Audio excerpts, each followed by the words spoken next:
गांव की बहन में। फूलमती काकी, अंजलि दीदी के लिए शहर से फोन आया है, जल्दी से भेजो दुकान पे, नहीं तो फोन कट जाएगा। हाँ हाँ बेटा, अभी भेजती हूँ। अंजलि बेटा, तेरे लिए शहर से फोन है, सब काम छोड़ के जल्दी जाके सुन ले, नहीं तो फोन कट जाएगा। हाँ माँ, अभी जाती हूँ, जरूर मीनाक्षी दीदी का फोन आया होगा। हाय अंजलि। नमस्ते दीदी, मेरा मतलब हाय, कैसी हो आप? यहाँ तो सब ठीक है। मामा मामी कैसे हैं? तू कैसी है? मेरे तो एग्जाम्स होने वाले हैं, हर रोज कॉलेज जाना पड़ता है, lectures, extra classes, private coaching. ओ मैं तो इतना थक जाती हूँ, क्या बताऊँ। आपकी कॉलेज वाली बहन जी आपको इतना पढ़ाती है, तो घर कब जाती हैं आप दीदी? अरे नहीं नहीं, ये सब सिर्फ मेरी प्रोफेसर नहीं पढ़ाती, मैं अलग से दूसरे टीचर्स के पास भी पढ़ने जाती हूँ। दीदी फिर तो आप बहुत थक जाती होगी ना, आप ना पैदल मत जाया करो, टांगा ले लिया करो दीदी।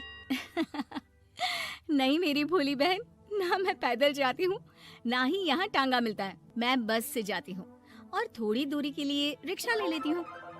सच्ची? वहाँ पर टांगे नहीं, बस चलती है? वाह, वो भी हर रोज? हमारे गांव में भी बस आती है, दिन में 2 बार। यही तो खास बात है शहर की, यहाँ बसें पूरा दिन दौड़ती हैं सड़कों पर, और सिर्फ बसें ही नहीं, कार, स्कूटर और ट्रक भी, और तो और थोड़ी दूरी पर तो हवाई जहाज भी है, जहाँ से हवाई जहाज आसमान में उड़ते हैं। अच्छा दीदी, मैं फोन रखती हूँ, बुआ जी फूफा जी को मेरा नमस्ते कहना। हाँ माँ, हम लोग शहर में क्यों नहीं रहते? बुआ जी, फूफा जी और मीनाक्षी दीदी तो शहर में ही रहते हैं। अरे क्योंकि तेरे बुआ जी की शादी शहर में हुई थी, इसलिए बेटा। शादी से पहले वो भी तेरे पापा और दादा दादी के साथ गांव में ही रहती थी। तो फिर माँ, मुझे शहर भेज दो ना, मैं भी शहर देखना चाहती हूँ। इतनी बार मीनाक्षी दीदी से शहर के बारे में सुन चुकी हूँ, अब मैं भी वहाँ जाकर देखना चाहती हूँ। बस आप मुझे शहर भेज दो। ठीक है, इस बार गर्मियों की छुट्टियों में कुछ दिन रह आना शहर, अपनी बुआ के घर। अब तो खुश ना? हाँ माँ, बहुत खुश। आप देखना मैं शहर जाके कितने मजे करती हूँ। अंजलि अगले दिन स्कूल जाती है और वहाँ अपने सारे दोस्तों को अपने शहर जाने की बात बताकर चिढ़ाती है। अरे श्रद्धा, शीतल, सरोज, तुम लोग इन गर्मियों की छुट्टियों में कहाँ जा रही हो? एकादशी वाले गांव के मेले में। हम तो दूसरे गांव में नानी के घर जाएंगे, उनका घर नहर के किनारे है, बड़ा मजा आएगा। हम इस बार कहीं नहीं जा रहे, बल्कि हमारे घर में रहने के लिए मेहमान आएंगे। और तू? अरे मेरा क्या है, मैं तो बस पास वाले शहर जा रही हूँ, अपनी बुआ जी के घर, वहीं रहूंगी कुछ दिन। तुम लोग चिंता मत करना, मैं चिट्ठी लिखूंगी तुम सबको वहाँ से।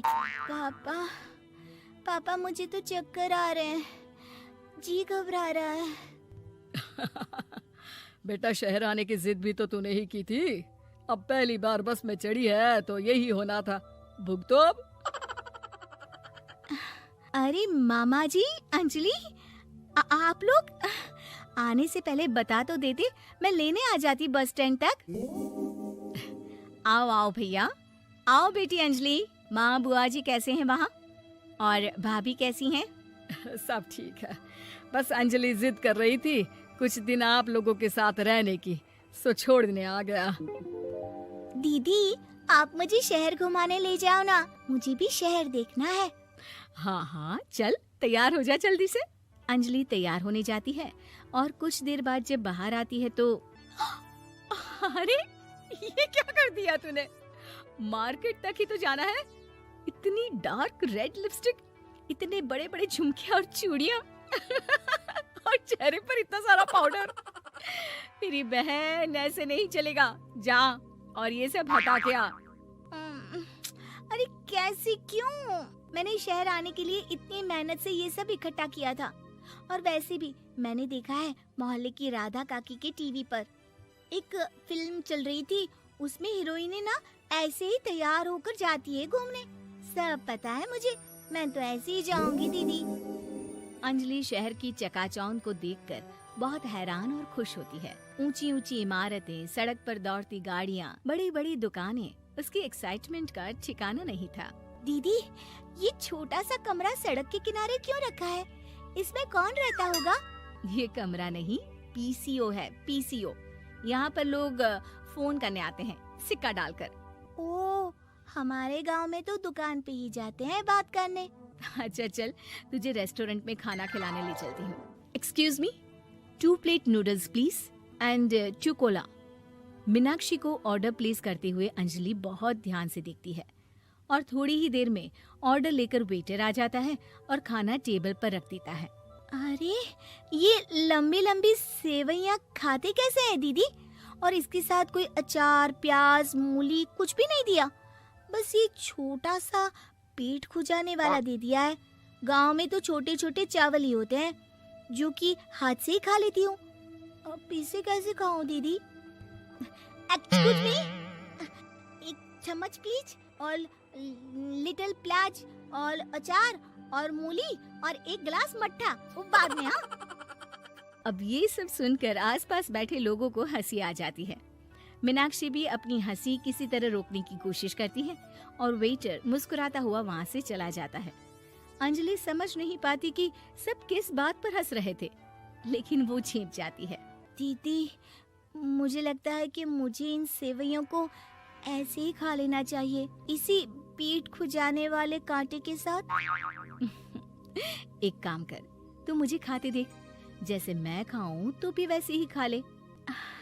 ठीक है दीदी। अंजलि खाते खाते नूडल्स में सिरका ज्यादा डाल देती है, फिर ऊपर से नमक दानी से खेलते हुए काफी नमक भी अनजाने में छिड़क लेती है।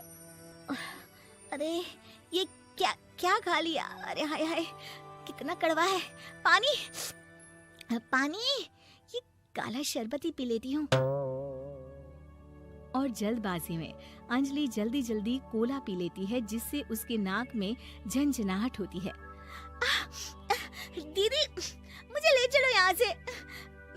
मैं ये सब शहरी खाना नहीं खा सकती।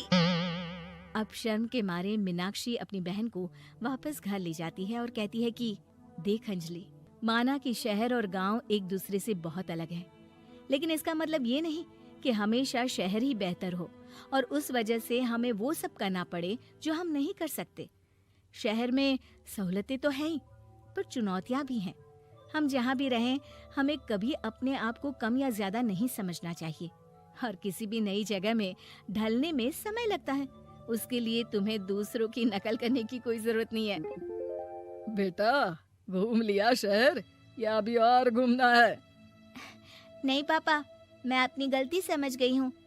आप गांव ही ले चलिए मुझे।